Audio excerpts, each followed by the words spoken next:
Hello students, मैं Dilip Pawar, assistant professor history BR Mirza राजकीय महाविद्यालय में कार्यरत। तो गुप्त काल के बारे में बात करते हुए आज अपन उसी क्रम में आगे बढ़ते हुए बात करेंगे साहित्य के बारे में। आप लोग लिखो गुप्त काल का साहित्य। साहित्य, गुप्त काल का साहित्य, गुप्त काल का साहित्य, लिटरेचर, गुप्त काल का साहित्य। इसमें लिखो गुप्त काल को स्वर्ण युग,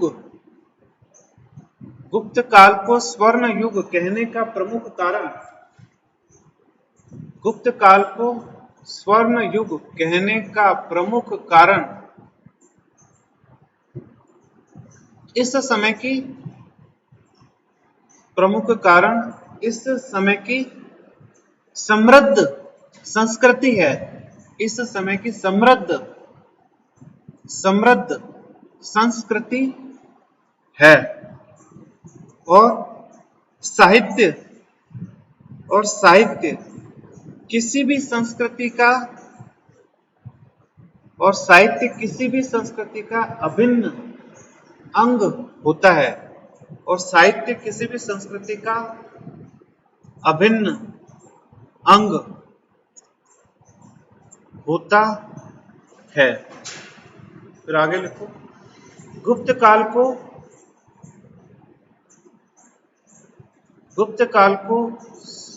संस्कृत भाषा का, गुप्त काल को संस्कृत भाषा का शास्त्रीय युग कहा जाता है। शास्त्रीय युग मतलब पुरातन युग, शास्त्रीय, इसको अंग्रेजी में कहते हैं क्लासिकल एज। संस्कृत का शास्त्रीय युग कहा जाता है, क्लासिकल एज।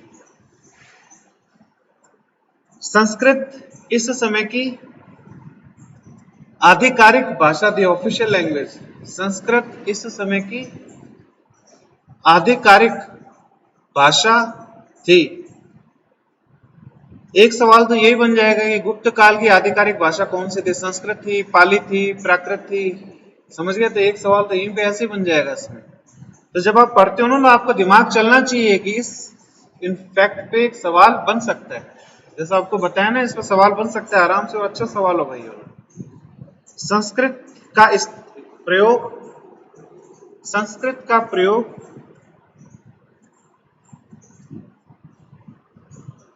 अभिलेखों में भी किया गया। संस्कृत का प्रयोग अभिलेखों में भी किया गया। फिर आगे लिखो कानून से संबंधित साहित्य, कानून से संबंधित साहित्य को स्मृति साहित्य कहा जाता है। कानून से संबंधित साहित्य को स्मृति साहित्य कहा जाता है। इसमें समाज के नियम,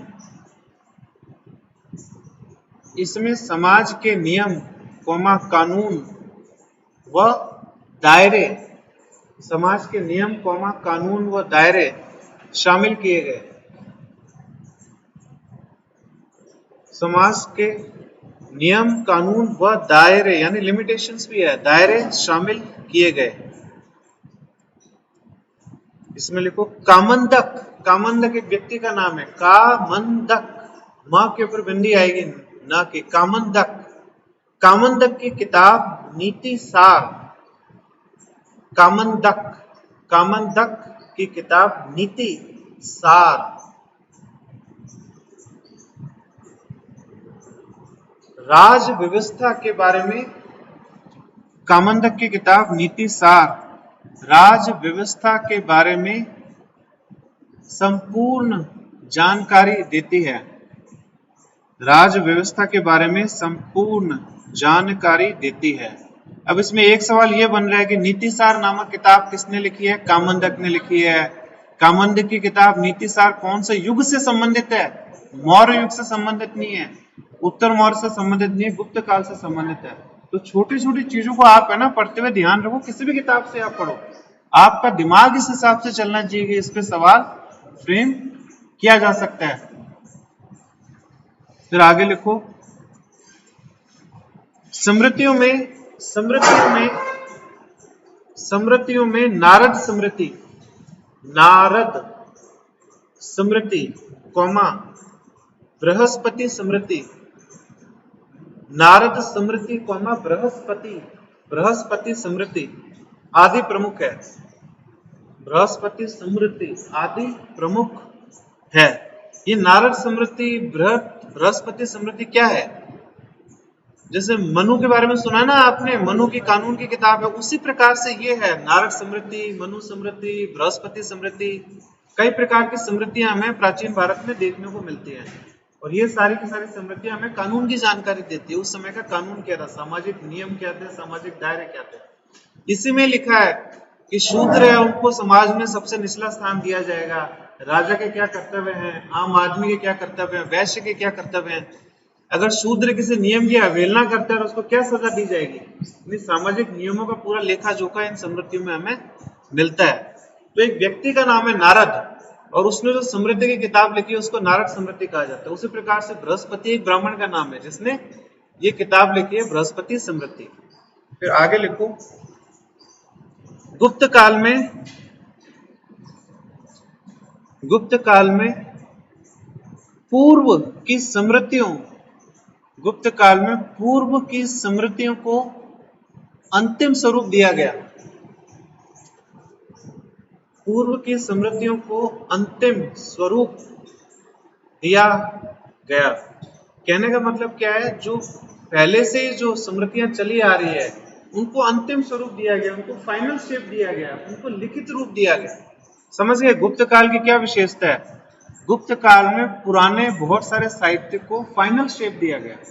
जैसे महाभारत रामायण है, बहुत पहले से चले आ रहे हैं लेकिन उसको लिखित रूप गुप्त काल में दिया गया है। उसी प्रकार से स्मृतियों को लिखित रूप बहुत पहले से चली आ रही है लेकिन लिखित रूप फाइनल शेप गुप्त काल में दिया गया है। उसी प्रकार से जो पुराण के बारे में अपन पढ़ते हैं, पुराण भी बहुत लंबे टाइम से चले आ रहे हैं लेकिन उनको फाइनल शेप गुप्त काल में दिया गया। तो गुप्त काल की विशेषता है, भारतीय साहित्य के कई स्रोतों को लिखित स्वरूप गुप्त काल में दिया गया, उनको उनका अंतिम स्वरूप गुप्त काल में दिया गया। समझ गए ना? फिर आगे लिखो, महाकाव्य जैसे महाभारत और रामायण, महाकाव्य जैसे महाभारत और रामायण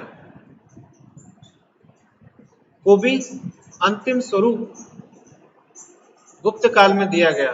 महाभारत और रामायण को भी अंतिम स्वरूप गुप्त काल में दिया गया। फिर आगे लिखो, पुराणों में संसार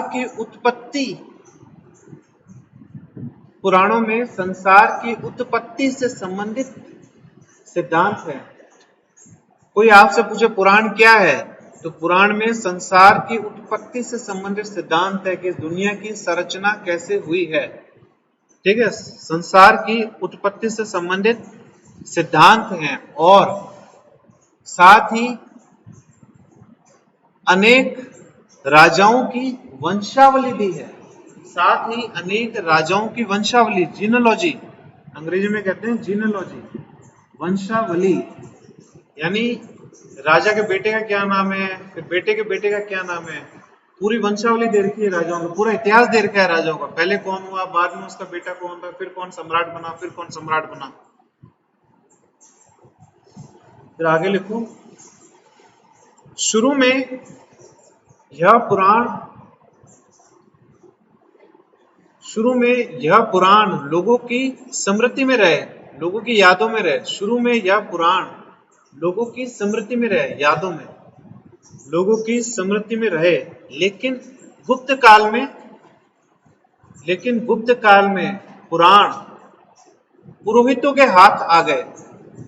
गुप्त काल में पुराण पुरोहितों के हाथ आ गए। पुरोहित मतलब जो ब्राह्मणों का वर्ग है, पुरोहितों के हाथ आ गए और इस युग में पुराणों को दोबारा लिखा गया। दे वर रीरिटन। और इस युग में पुराणों को दोबारा लिखा गया, दोबारा लिखा गया और इसके लिए संस्कृत भाषा का इस्तेमाल किया गया, और इसके लिए संस्कृत भाषा का इस्तेमाल किया गया, इसके लिए संस्कृत भाषा का इस्तेमाल किया गया। साथ ही हिंदू संप्रदायों, साथ ही हिंदू संप्रदायों कोमा हिंदू रीति रिवाजों, साथ ही हिंदू संप्रदायों कोमा हिंदू रीति रिवाजों को पुराणों में शामिल किया गया, पुराणों में शामिल किया गया, पुराणों में शामिल किया गया। आगे लिखो, इस युग में पुराणों को भविष्यवाणी के रूप में लिखा गया, इस युग में पुराणों को भविष्यवाणी के रूप में लिखा गया, और पुराणों की दैविक उत्पत्ति का सिद्धांत दिया, पुराणों की दैविक उत्पत्ति, दैविक मतलब भगवान से संबंधित, दैविक उत्पत्ति का सिद्धांत दिया, दैविक उत्पत्ति का सिद्धांत दिया। आप समझ रहे हो इसमें क्या कह रहे हैं? गुप्त काल में क्या परिवर्तन आया? पुराणों को पुरोहितों के हाथ में लगे, पुराण उनको दोबारा लिखा गया, उसमें हिंदू धर्म से संबंधित रीति रिवाज उसमें शामिल किए गए। दूसरा, इसकी दैविक उत्पत्ति की बात की गई। दैविक उत्पत्ति क्या है? पुराणों को किसने लिखा है? भगवान ने लिखा है। दैविक उत्पत्ति समझ गए? अब ये कहा गया ये जो किताबें हैं पुराण, इनको भगवान ने रचना की है, इंसानों ने रचना ही नहीं की। ऊपर से स्वर्ग से बन के आई है जो पुराण, ये चीजें इस समय में लिखी गई। और इसके साथ भविष्यवाणी अपन कहते हैं ना, भविष्यवाणी के रूप में इसे लिखा गया। इसका क्या मतलब है? फ्यूचर टेंस में लिखा गया, भविष्यवाणी के रूप में लिखा गया। एक जैसे आप पंडित के पास जाते हो, आपकी भविष्यवाणी करते हैं ना कि 6 महीने में आपकी नौकरी लग जाएगी, 8 महीने में आपकी शादी हो जाएगी भविष्य के अंदर। तो इसमें फ्यूचर टेंस में बात करने लगे गुप्त काल के अंदर। फ्यूचर टेंस का मतलब क्या है? मौर्य युग के अंदर अशोक नाम का सम्राट होगा, ठीक है, अशोक का बेटा उसके बाद राज करेगा। समझ गए ना? भविष्य में बात कर रहे हैं। सातवाहन युग के कौन कौन से राजा हैं? ये भविष्य में सातवाहन युग आएगा आंध्र क्षेत्र में। सातवाहन का राजा गौतमी पुत्र सातकर्णी होगा। गौतमी पुत्र सातकर्णी का बेटा सम्राट बनेगा, भविष्य में डाल दिया। समझ गए? तो उसको प्रोफेसी फॉर्म कहते हैं। ऐसा किस लिए किया गया? आप समझ सकते हो कि देवताओं को सब पहले से पता होता है क्या होने वाला है, ये तो लिखा भी देवताओं ने, तो इसलिए फ्यूचर टेंस में इसको लिखा गया। समझ गए ना? भविष्यवाणी के रूप में ना। तो अगर आपके एग्जाम में ये सवाल आता है कि पुराणों को भविष्यवाणी के रूप में लिखा हुआ है, तो ये स्टेटमेंट सही है। समझ गए? भविष्य की बात करेगी पुराणों में। फिर आप आगे लिखो, पूर्व में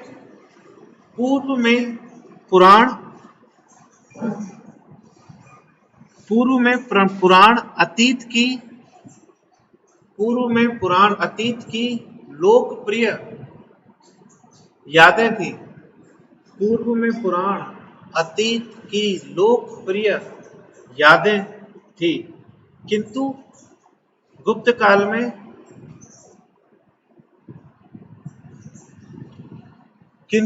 काल में पुराणों की ब्राह्मणवादी व्याख्या की गई। किंतु गुप्त काल में पुराणों की ब्राह्मणवादी व्याख्या की गई। तो पुराणों के बारे में लिखने के लिए आपको कम से कम 200 शब्द यही मिल गए।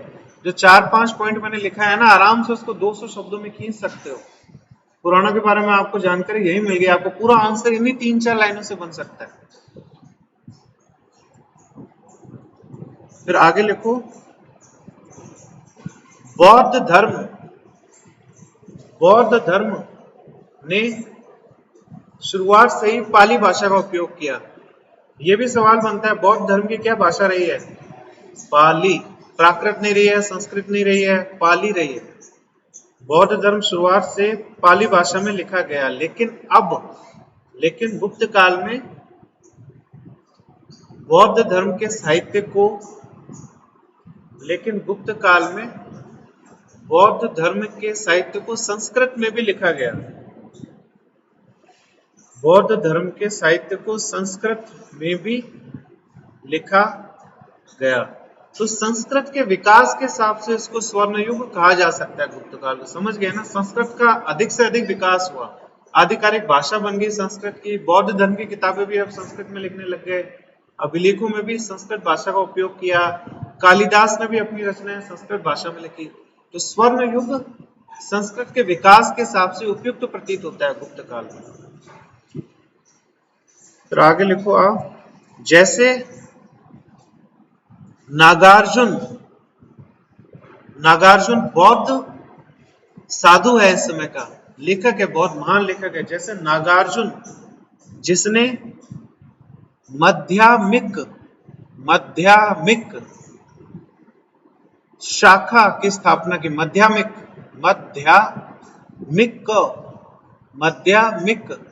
शाखा की स्थापना की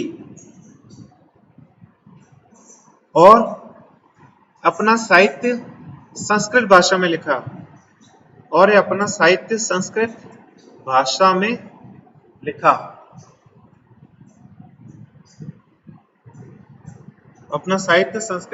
लिखा, फिर आगे लिखो कि एक अन्य विद्वान आर्य असंग,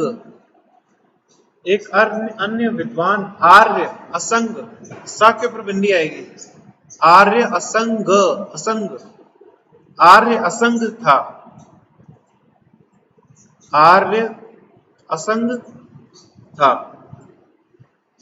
फिर आगे लिखो, बौद्ध धर्म में तर्कशास्त्र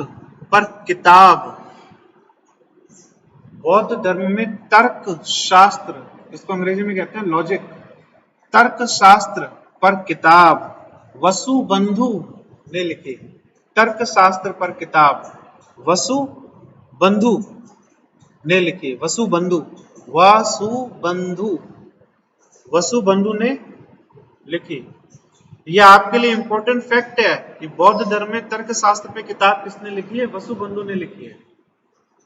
फिर आप आगे लिखो, जैन साहित्य प्राकृत भाषा में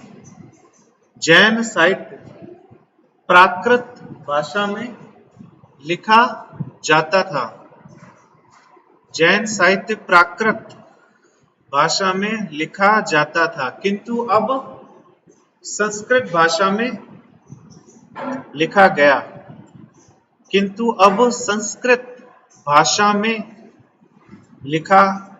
गया।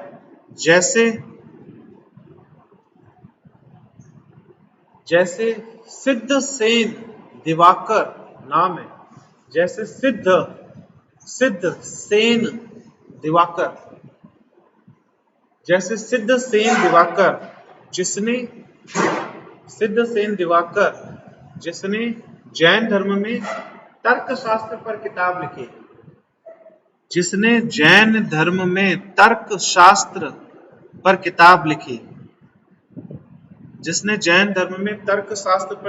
लिखी, जिसे न्यायावतार कहा जाता है। उस किताब का नाम है न्यायावतार,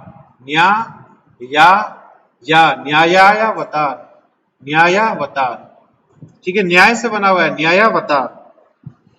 तो ये आपके लिए इंपॉर्टेंट इंफॉर्मेशन है। जैन धर्म में न्यायावतार, न्याय से बना हुआ शब्द है। तो सिद्ध सेन दिवाकर ने जैन धर्म में तर्कशास्त्र की किताब लिखी है, जिसको न्यायावतार कहा जाता है। उसी प्रकार से वसुबंधु ने तर्कशास्त्र की किताब लिखी है बौद्ध धर्म में। ये इंपॉर्टेंट इंफॉर्मेशन है। आगे लिखो, समुद्रगुप्त स्वयं को कविराज कहा करता था। समुद्रगुप्त स्वयं को कविराज कहा करता था, अर्थात वह स्वयं भी कविताओं की रचना करता था।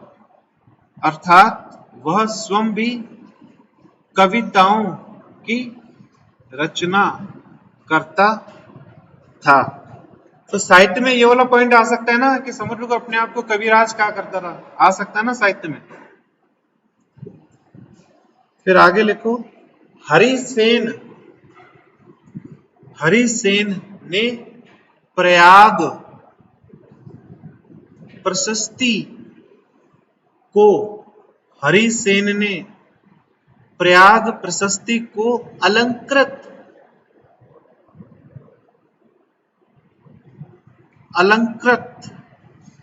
गद्य और पद्य भाषा में लिखा। अलंकृत गद्य और पद्य भाषा में लिखा। अलंकृत सुसज्जित, अलंकृत। हरिसेन ने बहुत ही प्रसिद्ध प्रयाग प्रशस्ति की रचना की थी। प्रयाग प्रशस्ति क्या है पता है आपको? समुद्रगुप्त राजा से संबंधित एक अभिलेख है प्रयाग प्रशस्ति। इसमें समुद्रगुप्त की जबरदस्त तारीफ कर रखी है और इस अभिलेख को लिखने वाले व्यक्ति का नाम है हरिसेन। तो बहुत इंपॉर्टेंट इंफॉर्मेशन है हरिसेन। और हरिसेन किसके अंतर्गत काम करता है? समुद्रगुप्त के अंतर्गत। ठीक है, आगे लिखो, चंद्रगुप्त द्वितीय। नया साहित्य में बात करें, चंद्रगुप्त द्वितीय तो दूसरा राजा है ना गुप्त काल का। चंद्रगुप्त द्वितीय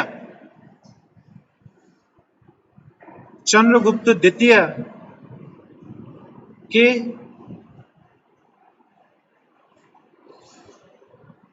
चंद्रगुप्त द्वितीय के कोर्ट में, कोर्ट होता है ना कोर्ट, चंद्रगुप्त द्वितीय के कोर्ट में नवरत्न, चंद्रगुप्त द्वितीय के कोर्ट में नवरत्न अर्थात 9 रत्न कार्य करते थे।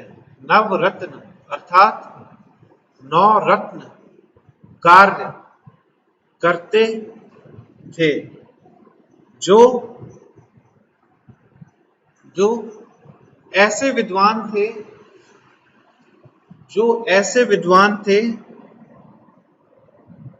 विद्वान थे जो साहित्य के कार्य में निपुण थे। ऐसे विद्वान जो साहित्य के कार्य में निपुण थे, जैसे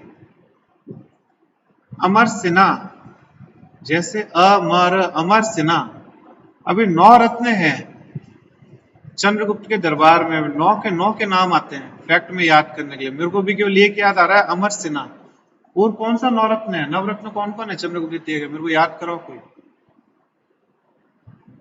पढ़ा है आपने? तो यह आपके लिए रट्टा मारने की चीज है। 9 कौन कौन से हैं, इस पे हमेशा सवाल आता है। 9 रत्न चंद्रगुप्त द्वितीय के कौन कौन से हैं? मेरे को एक याद आ रहा है, अमर सिन्हा। कालिदास नहीं था, कालिदास बाहर कार्य करता था, कोर्ट से कोई लेना देना नहीं था कालिदास का। इसमें कालिदास डाल दोगे तो गलत हो जाएगा। क्यों? क्योंकि चंद्रगुप्त द्वितीय के कोर्ट में काम करते थे, वो राज्य के अधिकारी थे एक तरीके से, वो सारे के सारे।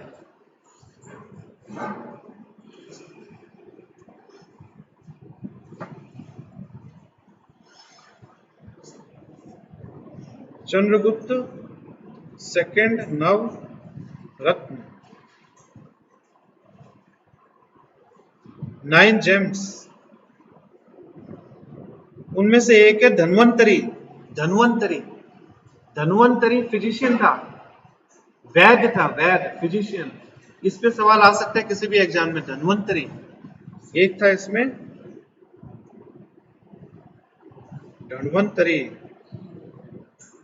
धन्वंतरी, ठीक है, फिजिशियन। फिर इसके बाद मैं इंपॉर्टेंट ढूंढता हूं, घट खरपर वर रुचि। हाँ, वर रुचि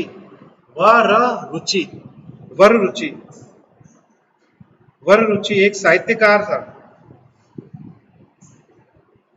वर रुचि एक साहित्यकार था। फिर अमर सिंह के बारे में बता दिया, अमर सिंह। फिर वराह मिहिर, इंपॉर्टेंट नाम है, वराह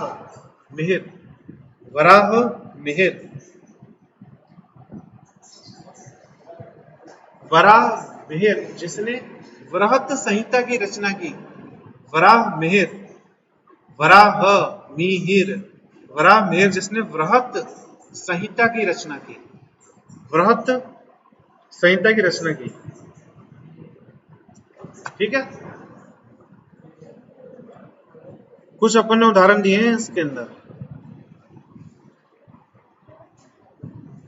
फिर आप आगे लिखो, गुप्त काल में शूद्रक,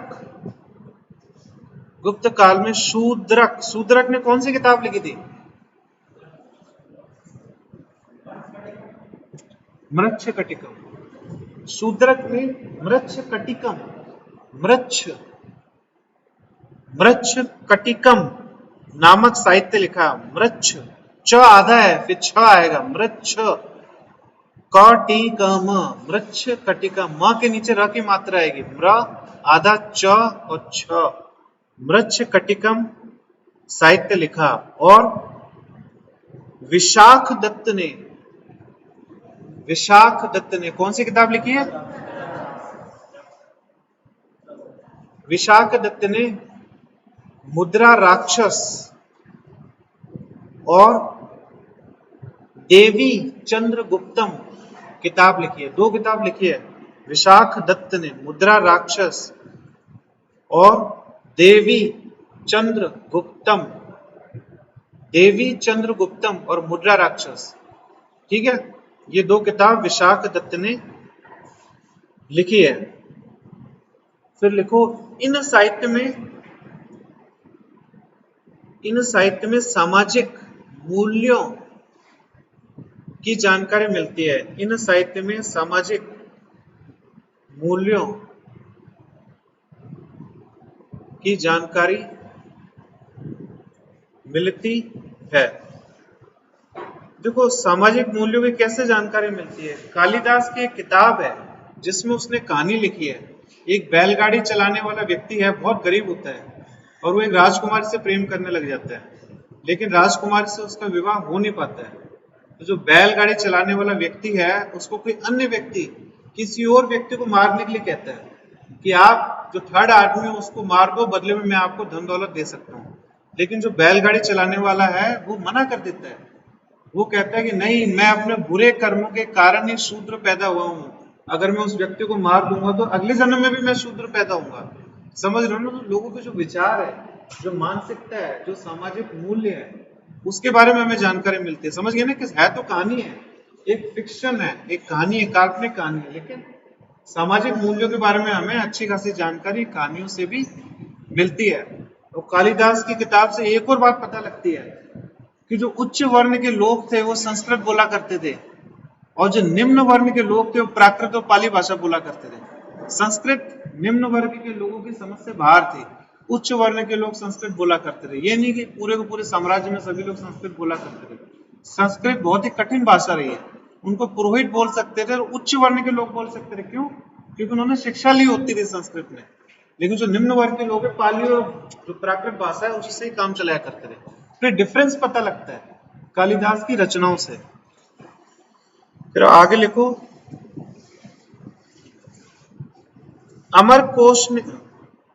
अमर सिंह ने, आगे लिखो, अमर सिंह ने अमरकोश की रचना की। अमर सिंह ने अमरकोश की रचना की, जो संस्कृत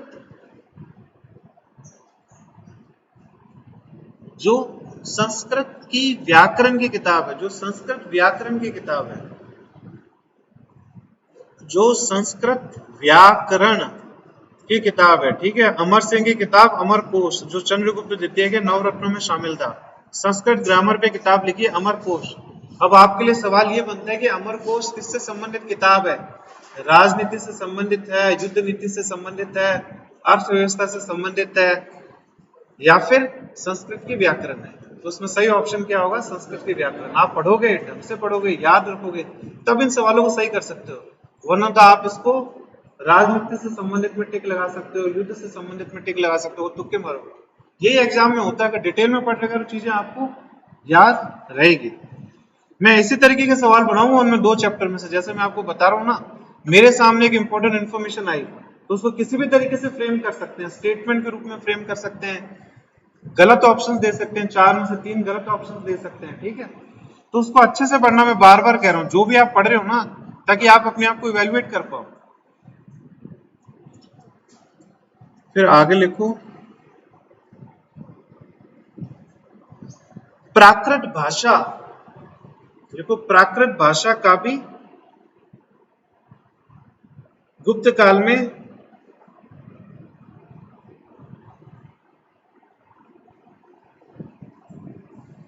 विकास हुआ। प्राकृत भाषा का भी गुप्त काल में विकास हुआ। प्राकृत के कई स्वरूप,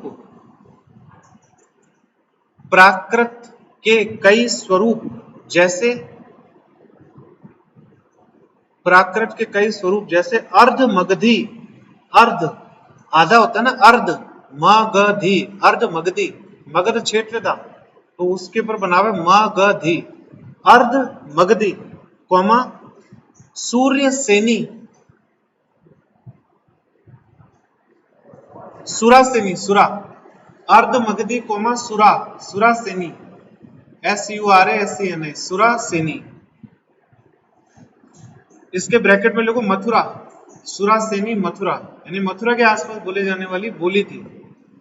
आदि, आदि की उत्पत्ति हुई, आदि की उत्पत्ति हुई।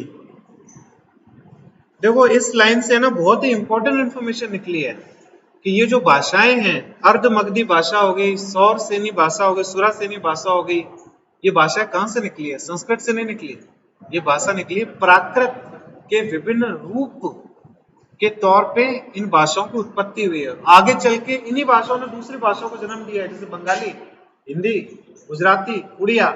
तो प्राकृत जो आम जनता के द्वारा बोली जाती थी भाषा, उन्हीं के विभिन्न रूप हैं जो अन्य बोलियों में प्रचलित हुए और आगे चल के एक इंडिपेंडेंट भाषा के रूप में तब्दील हो गए। तो इंपॉर्टेंट इंफॉर्मेशन है, सारी भाषाएं निकली कहां से? प्राकृत। ठीक है, फिर आगे लिखो, इस समय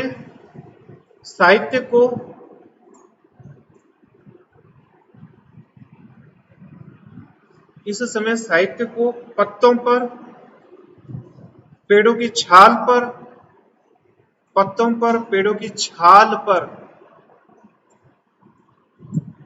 कागज, कपड़े पर, कोमा लकड़ी पर, कोमा पत्थर पर, लकड़ी पर, कोमा पत्थर पर, कोमा ताम्र पत्रों पर लिखा गया, ताम्र पत्रों पे लिखा गया। कागज में क्यों नहीं लिखा गया?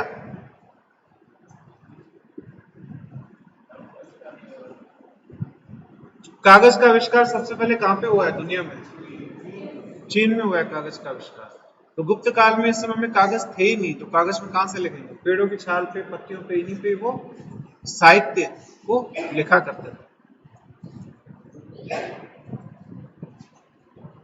फिर आगे लिखो, छठी और सातवीं सदी में,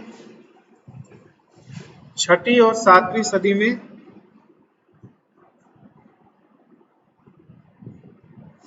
छठी और सातवीं सदी में संस्कृत और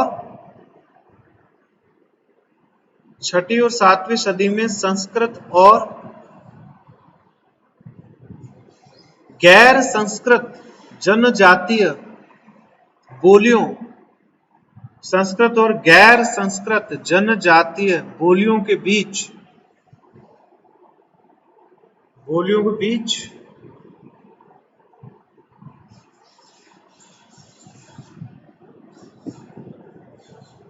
बीच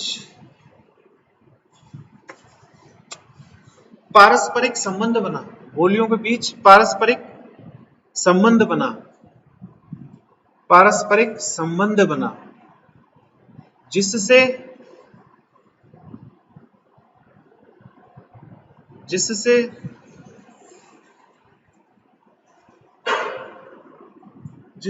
हिंदी की पूर्व अवस्था, जिससे हिंदी की पूर्व अवस्था, कोमा असमी की पूर्व अवस्था, असमी भाषा है ना, असमी की पूर्व अवस्था, कोमा गुजराती की पूर्व अवस्था, गुजराती की पूर्व अवस्था का प्रारंभ हुआ, का प्रारंभ हुआ।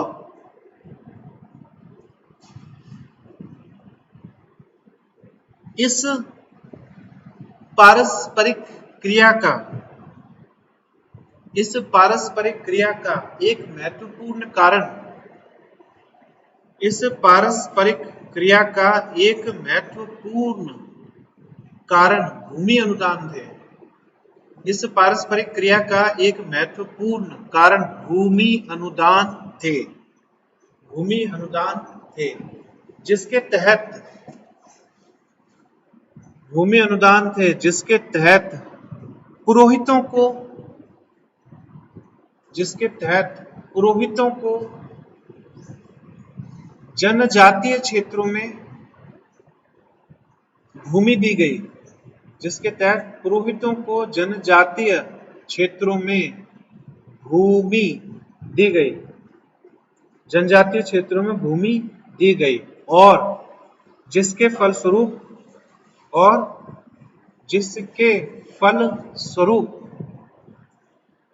जनजातीय रीति रिवाजों भाषा जिसके फलस्वरूप जनजातीय रीति रिवाजों भाषा और संस्कृत की परंपराओं के बीच आदान प्रदान हुआ। जिससे संस्कृत की परंपराओं के बीच आदान प्रदान हुआ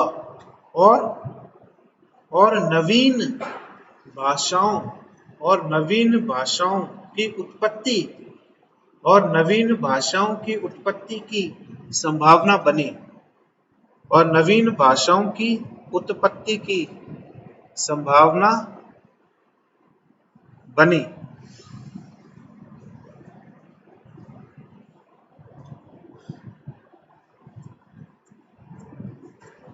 ठीक है, तो ये अपन ने साहित्य के बारे में पढ़ा है। तो कल अपन बात करेंगे विज्ञान और प्रौद्योगिकी के बारे में। गुप्त काल में विज्ञान और प्रौद्योगिकी किस प्रकार से थी। जैसे देखो, मैंने आपको पहले भी बताया, गुप्त काल को स्वर्ण युग कहना बिल्कुल सही है। साहित्य के क्षेत्र में, कला और स्थापत्य कला के क्षेत्र में, वैज्ञानिक प्रगति के क्षेत्र में, लेकिन राजनीति के क्षेत्र में, अर्थव्यवस्था के क्षेत्र में गुप्त काल को स्वर्ण युग नहीं कहा जा सकता। लेकिन कला और संस्कृति के क्षेत्र में काफी समृद्धशाली युग रहा है। ठीक है, इसी के साथ ही हम अपना ई लेक्चर यहाँ पे समाप्त करते हैं। मुझसे जुड़ने के लिए आप लोगों का बहुत बहुत धन्यवाद।